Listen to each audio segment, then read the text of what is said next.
You here? Good evening. Oh, all right. I didn't hear us get off the air. Yeah, kind Did of joined you? in there. Yeah.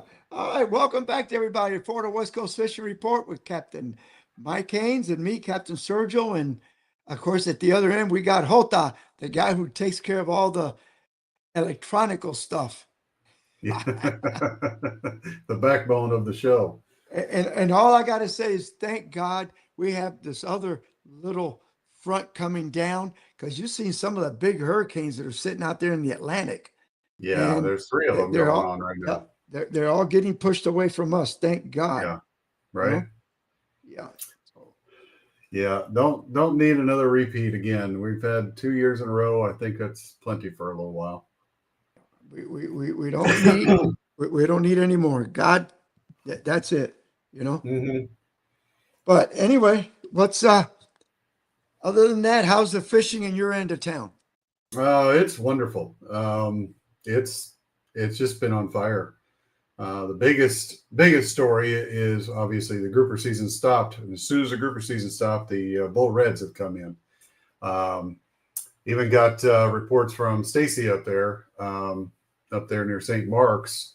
She's got a little video that I saw that she got into a massive school of them, just all on the surface eating. I mean, watching her video, she was just excited, screaming, and everything else like that because it's fun when it happens. We had that in Pensacola a lot. They'd come into the bay and just be massive schools, and you get 4 or 5 boats of us out there. We all be on different ends of the bay, and as soon as they hit the surface, everybody would call and say they're here, and everybody starts running, and you go and throw, and it's one hookup after another, and that seems to be happening here. Using some live pins out there near the spoils, and you're getting double and triple hookups when they turn on. It's just phenomenal. It's just really, really fun to do. Well, So, you know, down here it's been pretty good. I mean, the yeah. water temperature hasn't been bad. A little windy. Uh, Last week we went out to film with the beaver tail, and and that wind was up like up in the tens, 11 to 15, hmm and it's one of those things where you got all excited, then you get all scared. You know, first place we went to, got worked our way in there. We got on the leeward side, nice calm, nice drop off. I've always done fairly good there in the winter months, but I figured the way the wind was blowing, we had to get somewhere where, protected. hmm Man, the first cast, whoa, 26 and a half inch snook. I said, all right. And then we Yeah. saw a couple more pop. We got one that took off and spit the hook. And then for the next 40 minutes, not a single bite after that. Yeah. It's kind of a superstition, almost kind of like the banana thing. Your first cast, you catch the first fish, first cast, and then it just dies. I don't know what it is, but sometimes it just happens. I think it's just a fluke. I think it's just superstition. But every once in a while, the first cast out, you get that first fish, and then nothing. You think, oh, it's going to be a great day, and then it's dead for a while, and it's a little frightening, a Well, little we unnerving. left there and went to spot number two, right? I go to spot number two and two snook and two or three mangrove snapper. One was a good 17 Oh, incher. nice. That Yeah. was real nice. And then everything quit again. I said, oh my Oh, wow. God, can this, Yeah. here we're trying to film a show and we've caught about six fish in 2.5 hours. And not that hmm we didn't try, but I mean, they weren't biting for some reason. Yeah. And finally I said, well, right towards the end, I said, the wind laid down to about 9. I said, there's a little open area because I was trying to stay on the leeward side, you know. Right. And I went to this other spot, and man, I'm telling you, about 4 foot grass flat, got in there for 30, 40 minutes, every throw, a nice speckled trout, every Nice. single throw. Yeah. So I Yeah. They're looked at definitely Hota. moving in. Yeah, I looked at Hota and Ron. I said, "Thank God," because I mean, we caught 5 times more fish than we caught all day, in about 35 minutes. Yeah. And when we left, they were still biting. Yeah. Yeah. Yeah, it's been good enough to where it seems like every spot we go to, whether we're jumping islands or, out there in the spoil banks, just on hard bottom, it seemed like every spot we went to, we were just catching fish. So I love this time of year. I always have. And it's one right after the other. We actually got into some white bait Friday, I think it was. Yeah, Friday. And because we set up to hit some of those big, bull reds out there on the spoils. And there's several boats lined up because, it's expected, but they just didn't seem to come in at that time. And we saw a bunch of white bait just hitting the surface. And we said, well, we've got some sabiki. Let's go get them. And it was a good thing we did because we used that white bait later on to catch some snook. So it was worthwhile at least going over there. And the clients loved to play with those things. It was kind of fun. Get about 3 or 4 on that hook, and they were like, "Oh wow, this is cool." And they just kept bringing them in, so it worked out. Like I said, we didn't get the bull reds the first thing in the morning. We got that white bait, and as soon as we got the white bait, I said, "Let's go for some snook and reds." And so we went inshore and hit the islands and had a great day. So not bad. Yeah, I mean, I don't understand. It looked like the snook really didn't want to aggressively attack them down here, but then maybe could have been by the time we got to this place, it was probably an hour left of the incoming tide. And I think maybe the trout just got turned on in this particular spot. Because I'm telling you, I got there, I dropped the power pole, threw a cast, trout. Ron throws it, trout. Trout. I mean, it was like bam, bam, bam, bam, bam, bam. And we did get one. I got to admit, we got one whisker trout. Oh yeah, yeah. He had to show up. I'm seeing a few more of those happen around here than normal, and it's we don't like it. Obviously, it's not the greatest, but nobody likes whisker trout. Nobody likes the whisker trout. No, they're not fun. And unfortunately, I think it was this week. Yeah, I had this week had another client who not used to saltwater, more up. I think he was from Tennessee area, so not really used to it. Caught himself a little catfish, and I'm in the back trying to deal with another client and getting a fish into the net, and he picks it up. And I said, "Oh, it's a catfish. Just hang on just a second. I'll get it." He goes, "No, I'll get it." And he grabbed it. Oh, no. Not knowing. And right into the palm of his hand. I said, "Oh, here, let me get you some ice. It's going to hurt for a while." And he was like, "Really?" Because they're used to freshwater cats where they don't do that. And I said, "Yeah, these saltwater cats are a little different." And being that the size it was, he just kind of grabbed a hold of it, and that was it. Yeah, anytime you get fish, they tell you. Yeah, he did it before I could tell him, "Don't touch them." I just said, "I'll be there in a second. Just leave it in the water." But no, I'll get it. And about that time, I turned around and said, "No," he grabbed it. You got to squeeze that, whatever it is, you got to squeeze it, and make sure that you get any of that bacteria out if you can. Yeah. I shoved his hand right there and that rinsed it off with some fresh water and shoved his hand in the cooler. And I said, just leave it in there for a little while. But he was okay after a little bit. But yeah, those little things, I hate them. Now let's see. It's funny on my tablet. I'm not showing the comments, but Ken is on, Alejandro's on, Donald is on, and Jim Pace is on. Yeah, he says he fished the CCA, all released in memory of the Richard Stewart caught and sent out, caught the snot out of trout. Artificials had it. Nice. Yeah. Such a blast with Rick Gross and Michael O'Perry. Yep. And so he did pretty good. I'm trying to see. I'm not getting any comments at all on my tablet. I don't know. I got to get used to this thing. Me and electronics don't work too good for some reason. Yeah. So yeah. I guess trout's been the big subject down here. You see a lot of guys with with some redfish and stuff like that. But you know, I don't know. Uh, so, some are legit, and then some of the pictures that I see sometimes, I look in the background. I said, "Man, the weather hasn't been that way," you know, Hmm. or Yeah. I don't remember him looking like that. Yeah. This guy looks a little younger there, you know. Uh-huh. Uh, Yeah.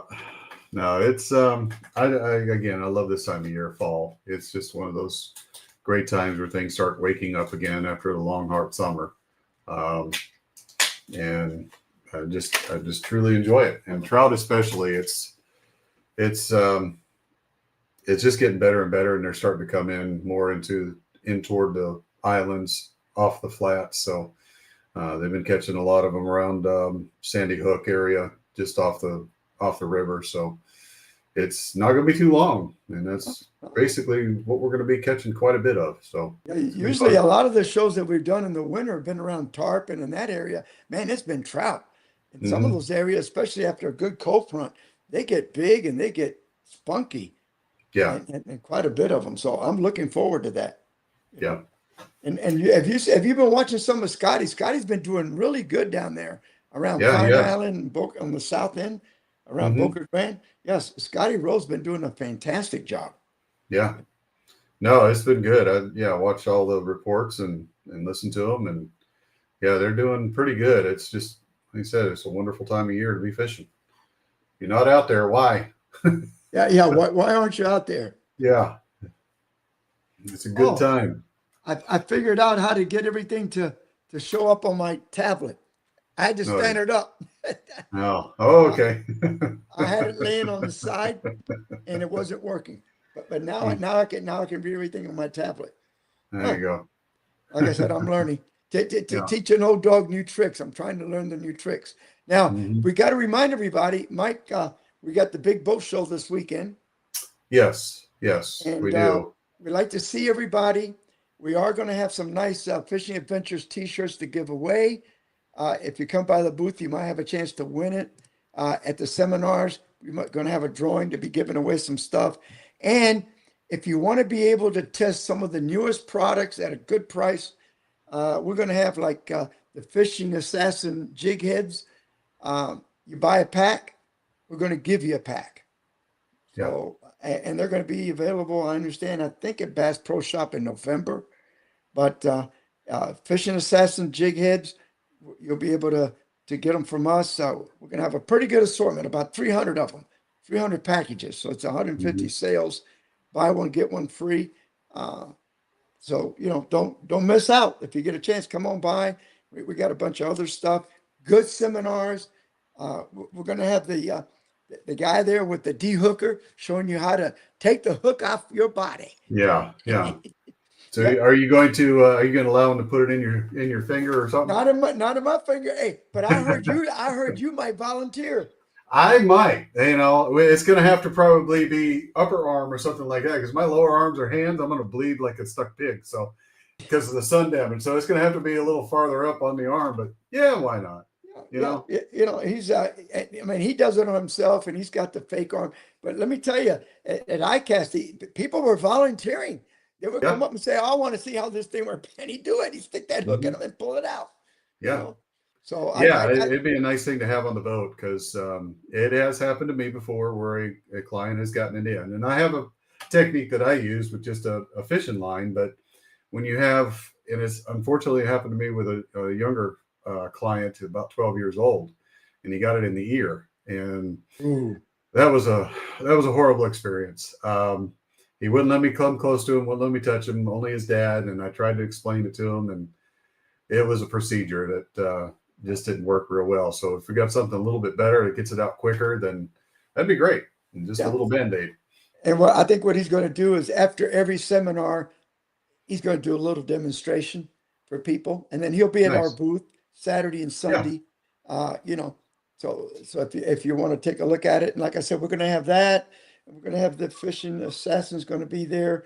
Also, Dave Johnson, he's going to be there. He's the CEO, the guy who came up with Fish Reveal for your phone Hmm. and for your tablet. He's going to Yep. be there, and he's actually Saturday and Sunday. Part of my seminar is with him, where we're gonna talk about how to catch grouper in Tampa Bay and how to find the grouper and everything else. Then he's going to come in and show you how to use his fish reveal to find all these places, whether you're in Tampa Bay, you're outside of Tampa Bay around St. Pete, up to about 20 miles out. I mean, it's a when you actually see it, you're really going to like it. So Yeah. every one of our seminars is going to revolve around that that we're going to do on Saturday and Sunday. So I think it's going to Right. be it's a whole new breed of people coming in to do seminars. You're going to Mhm. do your thing, and like I said, I'm going to be doing one on the grouper, fishing for grouper. So, Yeah. uh, and then Yeah. I've let's got see. a nice little presentation about trout. Got a lot of little slides and stuff like that. I think there's going to be a lot of information that people have no idea about. And there's a couple things that I've learned. I did just a little bit more research and understanding the trout itself, biology and stuff like that, and kind of interesting. So it's going to be an interesting talk. Yeah, and I think uh, I got to do next month in October. I got to do the Valencia uh, Fishing Club. It's up there by Ruskin. I do it about once every 2 years. I do a seminar for them, and those are all retirees from all over the Hmm. place. And the trouble is, over the years, you go to seminars, always how to catch a snook, how to catch a riffit. So we try to do things a little different. Yeah. Like when I do theirs, I cover more the history of the South Shore, everything Hmm. about, Piney Point and how that came about and Cockroach Bay. And then I tie it in with some of the areas to fish because I'm sure those guys have heard how to catch snook 10,000 times already. Yeah. Yeah. Well, and And that's the thing. You got to make it a little more yeah, interesting, a little variety you with it. got you got to make it more educational, not just, Hmm. hey, put a bait on this way, put a cork and throw it out there. Yeah. You Yeah. got to come in and, like you said, explain a little bit about the trout history. What makes them tick? Hmm. What makes them maybe turn on or turn off, and that'll help the people actually out there to learn a little bit better. You Yeah. know. Yeah. And that's the type of information that, the funny thing is when we're out there on the water all the time, it almost becomes second nature, especially when you're on the fish, to understand kind of where they go or what they're doing, depending on temperature, wind, et cetera, et cetera. And it's just a learned experience. It's a hands-on education.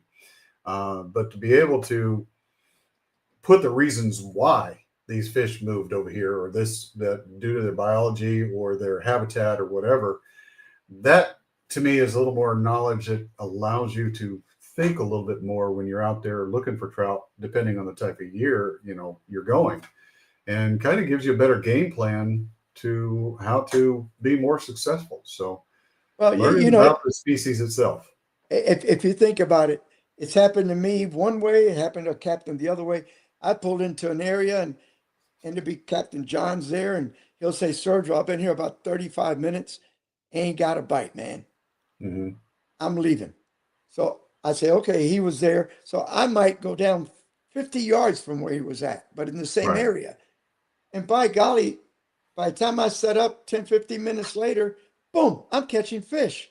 Hmm. But here again, he might have been 50 yards too far from him, or maybe in that 10, 15 minutes, by the time I talked to him, I got set up and everything. Maybe the tide just changed a little more, the Yeah. current flow a little different, and Right. that triggered the bite. You never know. Hmm. Or I might have hit a major feeding period or minor feeding period. You never Yeah. know. Yeah. It's actually happened to us this week. There's a pretty famous island. A lot of people use it. A lot of captains use it. But there's a lot of fish on it, and there's a timing issue with it. But we got there. There was nobody there.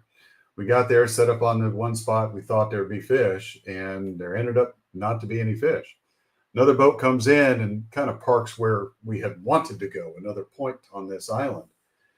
And I said, well, look, just sneak around. I said, because where we're fishing now, there was some mangrove cover, but not a lot. But there was plenty of mullet around. I said, you know what? we like that point, and it's got the right stuff, but there's another one just around the corner. So we went all the way around this boat, went to another tree to fish, and we weren't less than 30, 40 yards from this other boat. And they were fine with this being there. It wasn't, competition or anything. But as soon as we pulled up to this one tree, they were not catching anything on this one end tree that I wanted to be on. We went on the inside one, and it was boom, boom, boom, boom, boom. It's a timing. And I just had a feeling that these fish weren't really out in the open. The tide hadn't come in completely. I figured maybe they got underneath the trees a little bit faster. And sure enough, it was just a bigger, bushier tree with just a little more shade to it. And all of a sudden that triggered it. That was it. And we got several fish off of that. And we watched the other boat, and they didn't catch anything off that point. So, at 30 yards, sometimes that's all it takes. And, sometimes you wonder. I remember over the years, I had one story. I got a couple of sheephead spots in the bay. It's about 12 to 15 feet of water, scattered rocks. And I tell you, when it gets really cold, you got to have like a week of real cold weather in the winter. All the big females seem to congregate on these rocks. Mm-hmm. And I never forget, I had, in the winter, I have these retirees from Separate Hills, and they always want to go sheephead fishing.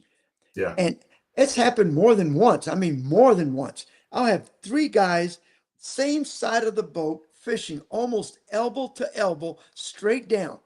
Mm-hmm. And 2 guys will be catching sheephead, and 1 guy that's not even getting a bite. Now, Yeah. What causes that? Well, yeah, I don't know. That's interesting, because that did happen to us as well out there. We went out to the reef looking for some grunts. Caught some nice flounder out there too. But 2 people we had 4 people. 2 people on the boat were catching fish.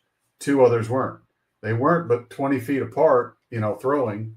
But the 2 there in the middle, it was one right after the other. The 2 on the ends tried to get there, but it just didn't happen. It's weird. So I don't know, but I thought that was so funny, because one guy looked at me and says, "What am I doing wrong?" I said, "You ain't doing nothing wrong. You got the same tackle, the same live shrimp. Your guys are going within 5 feet of each other when it gets to the bottom." And Mm-hmm. one guy, and this one guy, poor guy, they wouldn't even take his bait. Yeah. Yeah. So I don't know. Yeah. So, and again, it could be just some people got bad luck. It just wasn't your day. That's the way I tell some clients. Just wasn't your day. Now, some of these guys, Alan said, let's see. He said, redfish, Edgewater, Florida. Outgoing before dark, 24 inches. Yeah. So 24 inches. Yeah. So yeah. Yeah. And I've been watching some of Scotty's. He's posted some stuff, and they're doing really good. And my buddy down there, the doctor, says, he said the bait kind of disappeared for a few days. I haven't talked to him, but he was going out and doing pretty good. What I don't understand is, I would think that shrimping down there would be very good, but Mm-hmm. apparently it's not. No. Every time I go down there, number one is shrimp is, thank God for Gandy Bait and Tackle, because he's like $2.75 a dozen for medium. Right. But when you go down there, it's like $3.50 to $4 a dozen. And these things are little. Yeah. I mean, they're little. I mean, it makes a medium look like a large down here. Yeah. Yeah, and unfortunately it's happened here as well. Notice the cost of shrimp has definitely increased, but the sizes aren't increased. So, Yeah. In fact, we're still got quite a number of them where you basically have to get about 150 of them, and you might have maybe 75 that are decent size that you can throw. Otherwise, they're so small, you're kind of putting 2 on a jig head just to throw it out. Right. So, yeah. At that point, might as well put a soft tail and put some Procure on it. Right. And yeah, it's just that it's the season for it. Once we get a couple good cold fronts, our shrimp definitely size tends to increase. But I think as far as the price of shrimp, I think it's just going up. And I think it's just part of what's happens. Because usually we could get say about 150 shrimp for about 20 something dollars. Now it's close to $35. So it's getting more expensive. You figure 12 dozen, that's about 144 shrimp. You're looking at $24, and then almost another, yeah, you're looking at about $32 down here. Now, last year, I know the guys around Chassahowiska, they were buying shrimp, and it was like $40 or $30. What was he said? Or $25 per hundred for 100. But they're all, but they were all good sized shrimp. Yeah. I mean, they weren't no little shrimp. I mean, these were all mediums or larger, you know. And but I noticed around Pine Island and Boca Grande, all that, man, they don't even have them for sale, big shrimp. Right. So now over here, I guess. Go ahead. Yeah, all the ones that we get, I guess, are coming in from the Gulf off of Hudson, I heard, or Newport Rich or somewhere. And maybe that's where the bigger ones are. Because I mean, I know that July and August, you're going to get the little ones. Right. And actually, they shouldn't even allow them to sell those shrimp. Because I've seen some of the shrimp that they're trying to sell them as regulars. And I tell you what, on a 1-aught hook, you break them in half. They're so little. You know. So I think you're talking about somebody putting some kind of measurement. I think actually, I think the month of like August, late July, August, they should just close it down, you know, and let them breathe, because they're too little. I tend to agree, because it seems to be getting worse every year. It seems to be about July, beginning of July, the shrimp are just becoming so small. And it's not till you get to the winter months where you're actually getting some decent sizes, because in the wintertime, that's pretty much our primary bait is shrimp, because the pinfish have moved off the flats. You might be able to snag a few mullet or you know, catch a few mullet for some cut bait, but we're primarily using shrimp. So it's something that's very important to us in the wintertime. But if we're taking all the small ones in the summer, then we don't have a whole lot left in the winter. No, that's why I think, you know, when you look at them, most of them are so little. I mean, I know Bait and Tackle, I go to talk to them, and they said, well, mostly everything we're getting is regulars, and they're small regulars. So, I mean, you're killing the breed. I mean, I think if you just gave them a couple of months to get bigger, I don't know how often, but I understand shrimp breed on a pretty good basis. Oh, they do. They do. So, they breed quite a bit. Yeah. So if you close the July and August and maybe a couple of weeks in September, I think you could see the population really get going even more and bigger size shrimp. Yeah. But again, if maybe somebody out there, one of our viewers has some insight or knows somebody that's in the commercial shrimp business, they can tell us. But, you know, that's all I can say. Lord. You know. Yeah. Well, and the other thing is, we unfortunately up here, which was it took me a while to get used to, but nobody sells selects. You get what you get. You can't pay extra. They won't take them out. You just get what you get. And every bait store around here does it. So that's the sad part. Oh, you know, the one person that does that, but they were very reasonable. I don't know if the price has changed in the last 4 months, but 5 months. O'Neill's in St. Pete. I think it's 50 shrimp for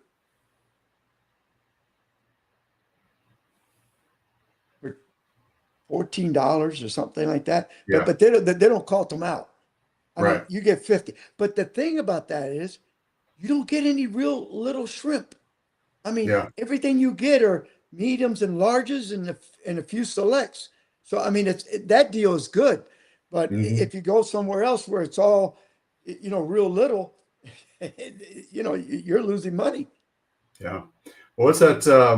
There's a bait store there on Gandy. Is that Betts? No. Well, Gandy Bait and Tackle is the one that's been there forever. Then next to him, there's one. There's another one. You know. Yeah. So I guess it's Gandy Bait and Tackle. Yeah. I remember as a kid going there, and they always had selects. You paid a little bit extra. It wasn't bad, but you can get the bigger size shrimp no matter what, any time of year. So yeah, they sell regular, medium, large, and selects. Yeah. And selects, I mean, let me tell you, they're horses. Mhm. When they have Yeah. them, when they have them and they sell them as selects, I mean, those suckers are like that. They're big. They're eating size. Yeah, they're eating size. You know, but and that's what I like about when you go to Louisiana. I mean, you look, and all the shrimp in there are eating size shrimp. But Mhm. Louisiana's got so much shrimp. Oh my Yeah. God! You can Yeah, throw. and they catch them differently there. See here we've got the boats that'll go out at night and they'll drag the bottoms. So you get a lot of catches. They drag the bottoms um, with their nets, and you get a variety and a lot of bycatch here and there. But in Louisiana, they got the boats and they have the nets actually on the surface, and they have these massive lights, and they just scoop the surface of the bays, and they're getting plenty of shrimp. So Yeah, because there's so it's a many little of them. different. Yeah, They're it's not pretty cool. tearing up the bottom. And No. that's another thing about these shrimpers now. When they were in Tampa Bay before the net ban, let me tell you, I went out with one of they were from Vietnam. There was actually 6 Vietnamese boats shrimping Tampa Bay before the Hmm. net ban back in the 70s. And I went out with one of them to do a magazine article. And in about 45 minutes, when they brought the nets up, I am not kidding you, they had tons of shrimp. But every time they brought the nets up, they had these, like, back in those days were like 30-gallon Rubbermaid garbage cans, rubber Hmm. ones. They could fill 2 garbage cans up with little flounder, pinfish, small trout, small redfish, Yeah. small snook. I mean, they were just killing everything to get the Hmm. shrimp. And that's Yeah. the problem. And It plus, is. they were tearing the grass flats. Hmm. And Yeah. I mean, they were all the way from the Courtney Campbell all the way to the Skyway. Yeah. There were 6 of Yeah. them. Well, I know the boats that we have here, they go out quite a number of miles out, obviously, because we're so shallow.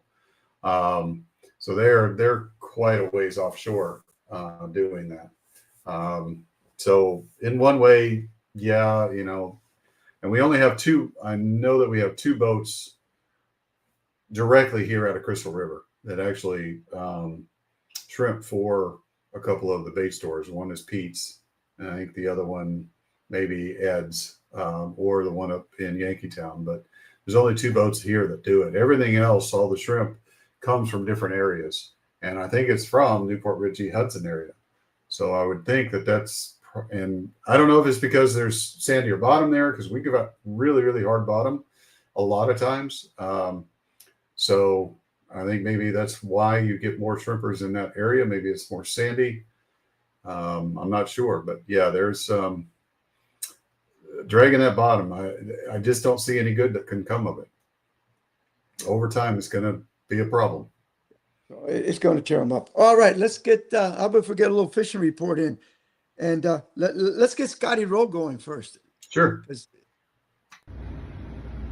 Hello, everybody. This is Captain Scotty Rowe from Charlotte Harbor. Last week was just a fantastic week on the water. The snook bite was absolutely great. I didn't get any super big snook, but I did get some of those 28, 29 inchers, which is really nice. We had some really flood tides last week, so I was able to get way back in that back country, fishing way up under those bushes. Redfish bite was definitely king last week. We had several days. We caught 10, 15 of them. Some beautiful 25, 26 inch upper slot fish. And we did catch those, some on white bait, but actually most of those came on pinfish. For some reason, this time of year in the fall, those redfish love eating those pinfish up. High tide, up under the bushes, little 2-aught hook with a little split shot so that pinfish will slow down and stay still. We just had a great time with them. Trout bite, we ran into several trout, some really good ones in that 17, 18 inch range, a few small ones. Mangrove snapper bite is still strong, and they're just kind of mixed around everywhere. One minute you get a 9 incher, one minute you get a 12 incher. So catching those on the smaller white baits. But last week was just absolutely fantastic. I did a shark charter last week, and if you know, this time of year, Charlotte Harbor is still full of those big tarpon. I actually didn't go for those, but they wanted bull sharks, and they caught several in that 4 or 5 foot range, fishing them on your typical tarpon tackle. What fun. Tight lines, everybody. We'll see y'all next week. Give me a call. You want to come down here to Charlotte Harbor and stretch your string? We'll go have a good time. Goodbye now. See you next. Thank you, Scotty. All right, Scotty. Yep, I tell you, Scotty, and we got a bunch of great guys out there that are really Mhm. supporting us, giving them the fishing report. I like to have one from the Keys, because a lot of people go down to I'm the Keys. still working on that, and the problem is the person who's in the Keys is out of the country right now. Not sure when they're returning.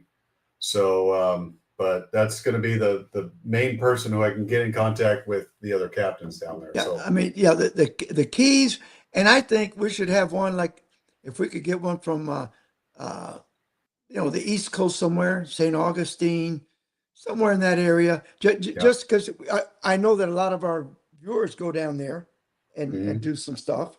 yeah, I think that would be great.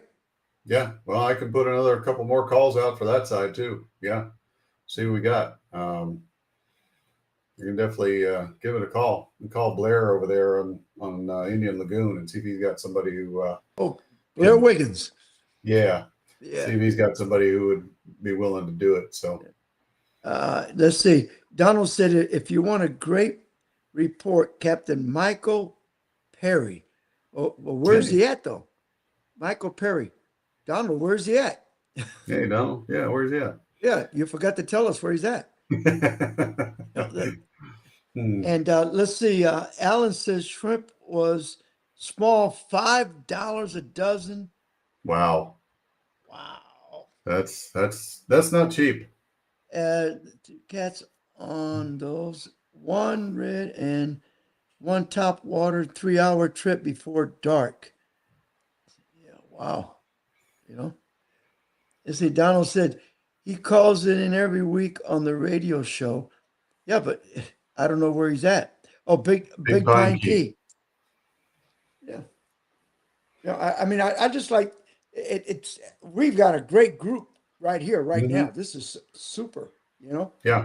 And Yeah. I mean, Ken Burke was sending us something from the south end of the bay, but Ken this summer, I know since he did a lot of he likes to travel with his travel trailer. So I think he was gone a lot all summer. He says it's too hot to fish, so it's a good time to travel trailer, Yeah. Yeah. I mean, I've got more contacts all the way up in Pensacola if you want to go that way. Yeah. Hey, if we have one way up in the Panhandle, Yeah. one from the Keys, and and one from somewhere on the East Coast, St. Augustine's, Mosquito Lagoon, somewhere in there where people can relate to, Sure. Yeah, we can do that. Yeah, I'll make some more phone calls this week, and hopefully by next week I'll have an answer. But yeah, I'll make a few phone calls and see what we can come up with.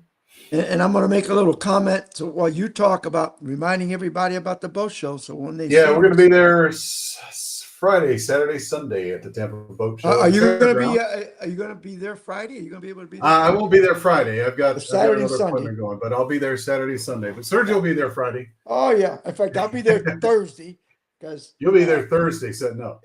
I got to set up. Beavertail needed a Vengeance boat to put on display. They finally got an open slot for a couple of boats at the boat show. So they're bringing a Mosquito and the Vengeance are the two top sellers they have. They have like 7 models. Nice. And they've asked me if I would bring mine. So I'm going to take it there Thursday, set up the booth for Friday morning, and then we'll be ready to rock and roll. Cool. Yeah. And if things go right, they tell me now, I just got a text a few minutes ago, that my 25 West End will be ready for me to bring her home on Wednesday, late Wednesday. Oh, okay. Of course, it ain't going to do me any good. I'm going to park her under the garage, under the carport, because Thursday I'll be busy setting up for the boat show. Friday, Saturday, and Sunday I'll be at the boat show. And then Monday I got to get, I tell you. Now you got to go do that and get all things back. People, 3 days on that concrete floor, standing all day.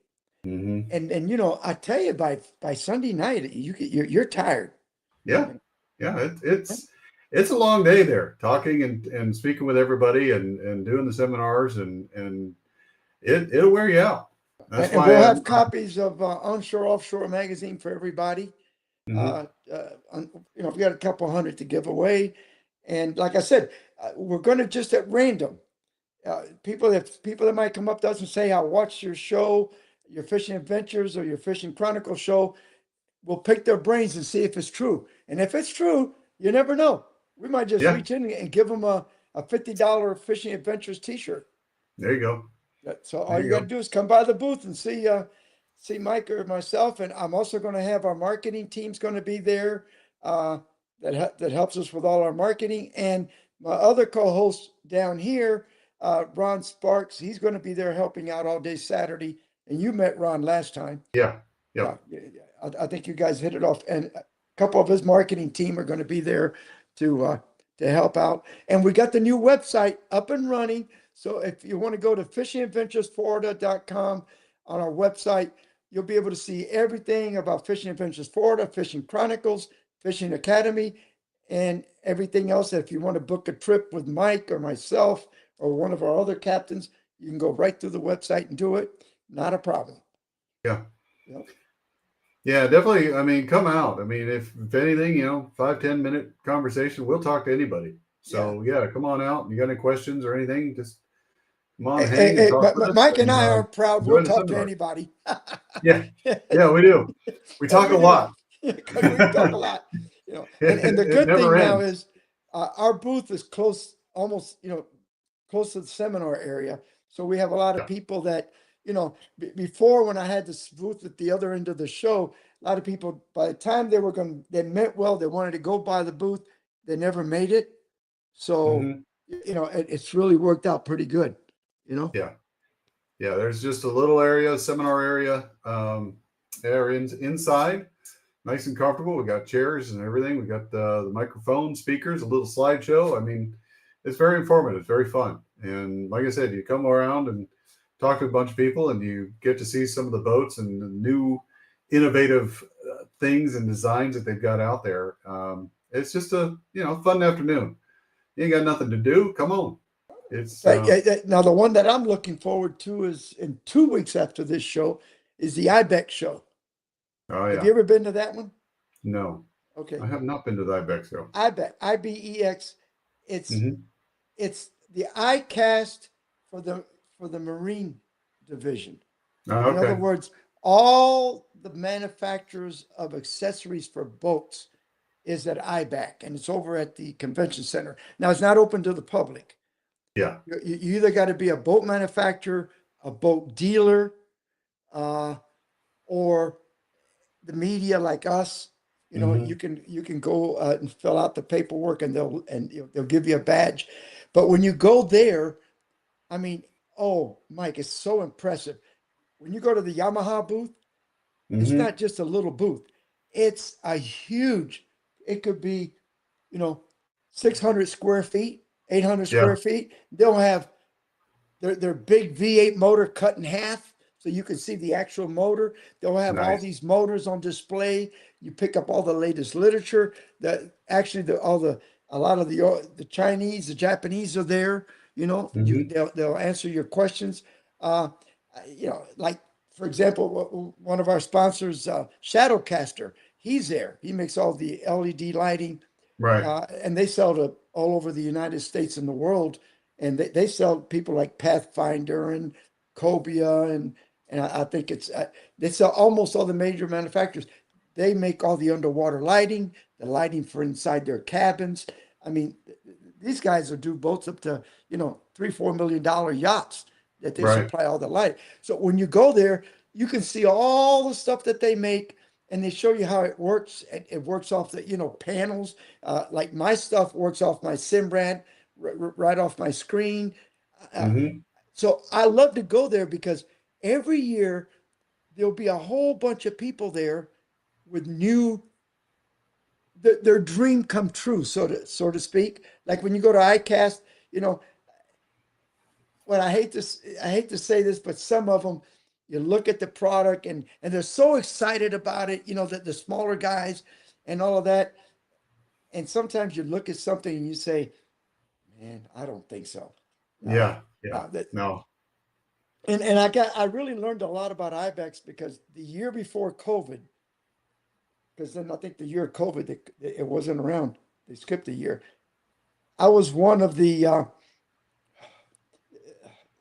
guys that went around checking everything, and then they have an awards for the best, most innovative, everything else. And there was 8 of us that we got brought in. And I liked it because, boy, they wined and dined. You took you out to dinner, paid for your hotel room, and all you had to do was walk around and look at all this stuff and write out the ones you thought deserved some kind of an award and why. Yeah. And but I saw some stuff that was really great, and then I saw some stuff that I said, man, this guy is never going to make it. Right. I hope I'm wrong, but Yeah. I don't think it's going to make it. Yeah. And it's the same way at ICAST. When you go to ICAST, you'll see all these small guys that came up with these new inventions, and they're there trying to create a demand for it with distributors or a manufacturer, somebody that can mass produce them. IBEC is the same way. You'll have, Suzuki's there, Mercury's there, and each one, they have a showroom, huge, big, every motor on display, everything you want to know about it. And the main floor is all the big manufacturers. Then when you get to the second level, it's the smaller companies and then the wannabes, so to speak. Yeah.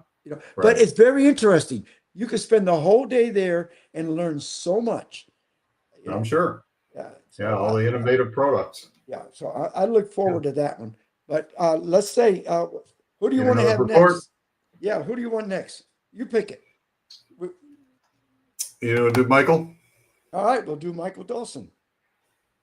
Hi guys, Captain Michael Dawson here of Patriotic Guide Stars here with this week's Anklet Fishing Report and Forecast. Main target this week has been our big schools of redfish. Lots of big redfish on our flats right now. Anywhere from Sunset Beach north of the Cody River. Been plenty of fish hanging around. Low tides, check for them out there in your potholes or the big open flats near your favorite mangrove shoreline. High tide, they'll be up underneath those mangroves right now. Still a little hot, so still looking for some shade in the middle of the daytime. But cut bait has been key. Cut mullet, cut ladyfish, cut pinfish, all working really well. Look around for the giant schools of mullet that are on right now and fish those edges. Those are typically where these big schools of redfish are hanging out at. But really, all your favorite spots are happening right now. Anklet Island, Three Rooker, Honeymoon, all those shorelines are having plenty of these fish. Gulf Harbors, Cody River, Sand Bay, again, all great spots to find these big schools of redfish right now. For those offshore guys, lots of kingfish are showing up. Last couple of days, been plenty of kingfish showing up, especially early morning, late evening. Look for your bait schools a couple miles off the beach for maybe Three Rooker and Honeymoon. Those 2-3 mile mark spots have had plenty of kingfish showing up, as well as Spanish mackerel. White bait's in the key. You got live white bait, Longshank J hook works well. Blue runners are working as well, cigar minnows, but those big white bait, especially those beach fish, are eating them right up. Captain Michael Dawson, Patriotic Guide Service. Thank you, Michael. All right. Thank you, Michael.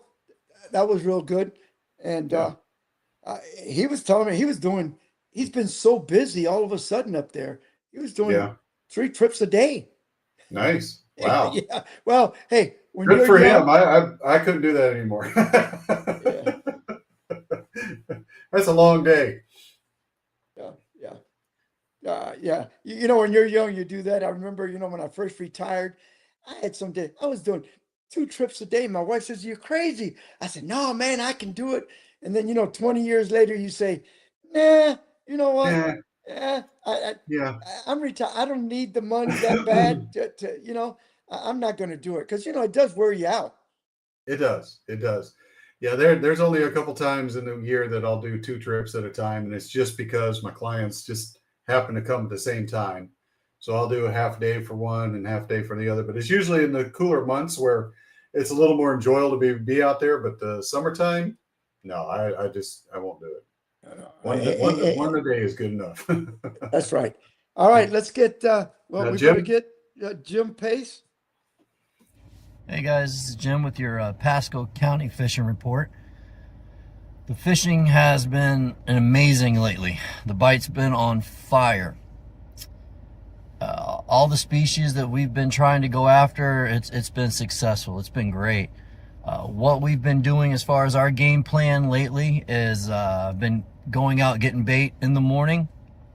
Bait's been a little tough to get good size. It's all been around, about 3-inch pilchards, but I'm still having to weave through those thread fins to get to them. I'm having to pick them out and make sure they stay lively all day, because those thread fins will die super fast and kill everything else off that's in the live well with them. Once we've done that, I've been basically just following an incoming tide. I'll head south first and start working the areas where a trough is, where it's 1 to 2 foot deeper, and trout have been there pretty consistently. As the tide's been coming in, I've been able to get trout right then and there, first thing in the morning. And then usually you get a couple ladyfish while you're catching those trout, and that's been good for cut bait later on in the day. So always keep one in your live well just in case it turns into one of those cut bait days. And then once the tide started working in, we worked our way up into the mangrove lines. Because of the water temps, I've noticed that the redfish have actually not been tucking themselves back up in those mangroves as bad. They've been sitting right there with the where the water trough kind of is, where it pushes out on any mangrove line, where the current pushes the little trough out. They've been sitting kind of in there. So we've been throwing cut bait right up to the mangrove line, letting it sit, letting it soak, getting hit pretty well, pretty quick. And, great size redfish, big one yesterday was right at, I think 31 inch. And then we've been catching a whole bunch in that 24, 25 inch range. They've been really nice, really healthy redfish.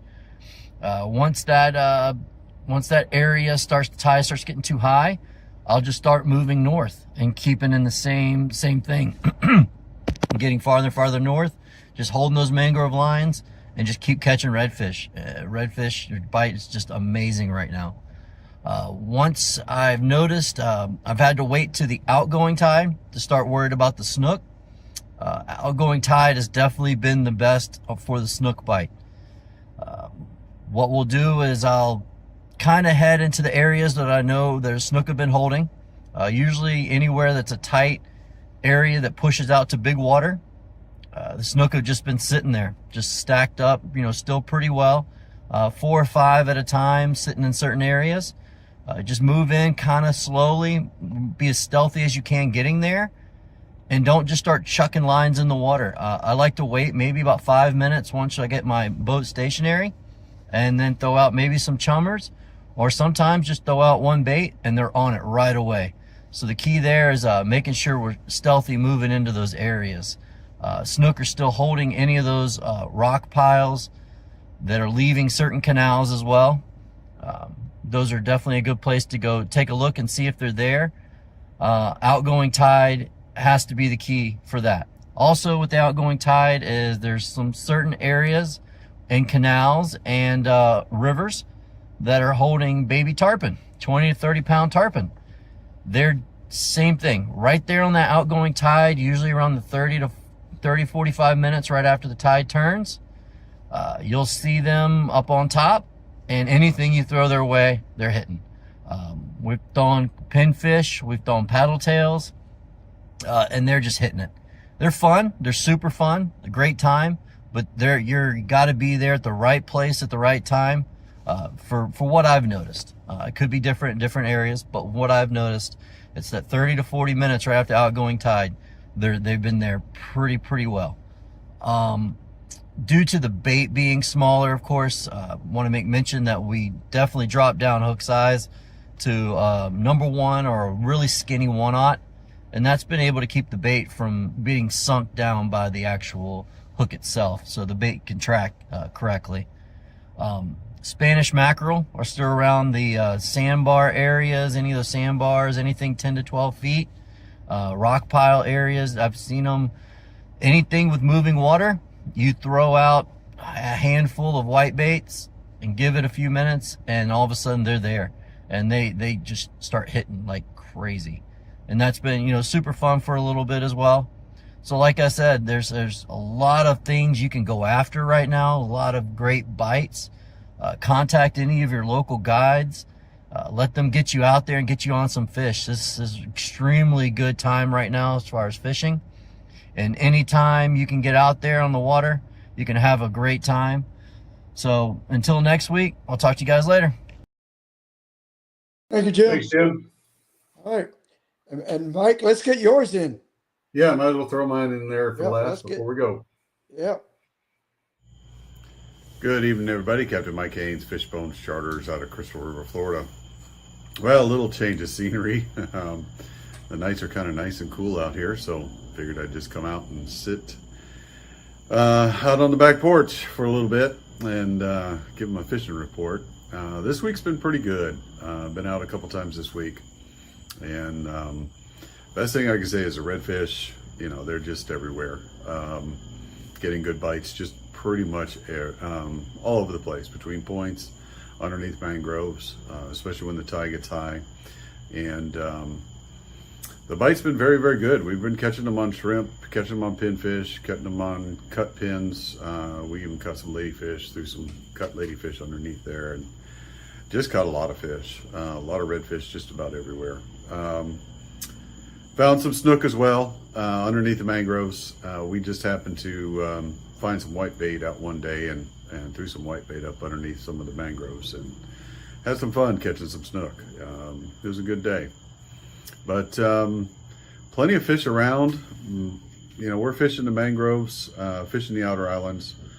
Plenty of fish hanging around there, snook, redfish. We caught black drum, some flounder, just kind of a variety of everything this week. And I think it's just a sign of what's to come. Days are still a little warm, 90, 91, but these cooler nights and cooler mornings has definitely the bite has picked up. And it seems to be from about 7 in the morning till about 11, 12 o'clock. I mean, the bite is on fire. It gets past 12 o'clock, it starts to slow down, but we still caught fish the rest of the remaining part of the day. And that's usually when we went to the rocks and the reefs out there. And they're still producing plenty of grunts and mangrove snapper, flounder caught out there as well, along with a lot of grunts. So, you know, hit that morning tide, get in there into the mangroves, catch some redfish, catch some snook, and then back out to the reefs in the afternoon and catch you whatever else it hits, because seem to be just a big variety of fish we've been catching lately. So it's been very good. Still using shrimp, still using pins, still using cut bait. Seems to be the pattern for a little while. There are some trout being caught, and a lot of them are being caught inshore right now. So if you're into trout, they've got some in there. You have to kind of weed through the little ones, but you get plenty of trout up in the shallows right now. Fishing them on jigs, popping corks with shrimp underneath. Those are typical ways we catch them here. But yeah, it's doing real good, and real excited for this fall.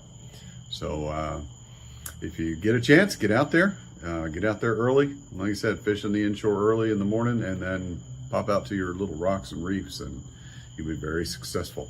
Oh yeah, the bull reds are definitely coming in. Kind of a hit or miss out there, but they are definitely in. Lots of reports of big bulls being caught right now. So y'all have a good week, and we'll see you hopefully this weekend at the Tampa Boat Show. This is Captain Mike Haynes, Fishbones Charters out of Crystal River, Florida. Well, you timed that one just right, 8 o'clock. You couldn't have done any better. Yeah, you know, So after doing it for a while, you tend to get your time right. So everybody, please, try to get by the boat show this weekend if you can, especially Saturday. It's going to be 60% chance of rain. So you can come inside the building and spend a couple of hours, have a good time. And it's free. They don't charge you to come into the boat show. It's just you pay to park, as many people as you got in the car. The entries are free. So take advantage of it.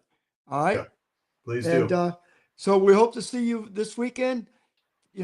Tight lines, good fishing. May God bless you, and go Bucks.